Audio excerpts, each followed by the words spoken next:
अस्सलामुअलैकुम जी। मेरा नाम मोहम्मद इमरान है।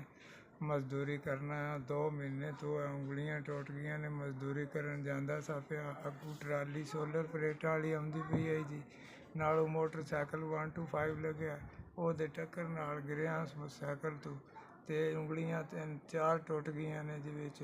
तो 2 महीने हो गए ने वेला बैठे हाँ जी। सही इलाज ना होने की वजह तो जी उंगलियां अज तक जोड़ भी नहीं सकियां। 4 बच्चे ने, उन्होंने रोटी पानी तो भी तंग हाँ जी। ईद भी इंज ही जड़ी नहीं जी गुजरी है बड़ी औखी जी। दवाई कितों लैनी आई, बच्चों का पेट ही नहीं भरता जी।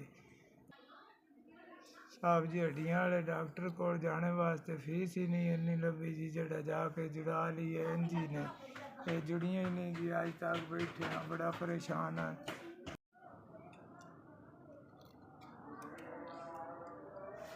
ਤੁਹਾਡਾ ਭਲਾ ਹੋਵੇ ਜੀ, ਬੜੀ ਮਿਹਰਬਾਨੀ। ਤੁਹਾਡਾ ਭੇਜਿਆ 5000 ਰੁਪਈਆ ਮੈਨੂੰ ਮਿਲ ਗਿਆ ਜੀ। ਅੱਲਾ ਪਾਕ ਤੁਹਾਨੂੰ ਸੁੱਖ ਸਕੂਨ ਦੇਵੇ ਸ਼ਹਿਨशाह, ਕੋਈ ਗਮ ਨਾ ਦੁਨੀਆ ਦਾ ਵਿਖਾਵੇ ਮੌਲਾ ਪਾਕ ਸ਼ਹਿਨशाह ਬਾਦਸ਼ਾਹ, ਤੰਦਰੁਸਤੀਆਂ ਦੇਵੇ ਜੀ ਸ਼ਹਿਨशाह। ਬੜੀ ਮਿਹਰਬਾਨੀ ਜੀ, ਬਹੁਤ ਸ਼ੁਕਰੀਆ। ਅੱਲਾ ਪਾਕ ਤੁਹਾਨੂੰ ਖੁਸ਼ ਰੱਖੇ ਸ਼ਹਿਨशाह ਬਾਦਸ਼ਾਹ।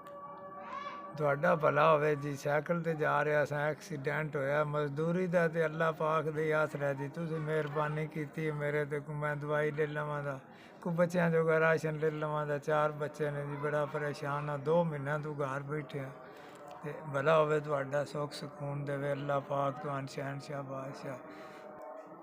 ਤੁਹਾਡਾ ਭਲਾ ਹੋਵੇ ਜੀ। ਆ 5000 ਤੁਹਾਡਾ ਮੈਨੂੰ ਮਿਲ ਗਿਆ, ਮੌਲਾ ਪਾਕ ਤੁਹਾਨੂੰ ਸੁੱਖ ਦੇਵੇ ਅੱਲਾ ਪਾਕ ਸ਼ਹਿਨशाह ਬਾਦਸ਼ਾਹ। ਭਲਾ ਹੋਵੇ ਜੀ। बार बार शुक्रिया अदा करना, मेरे बच्चों सुख लाभ दे दो।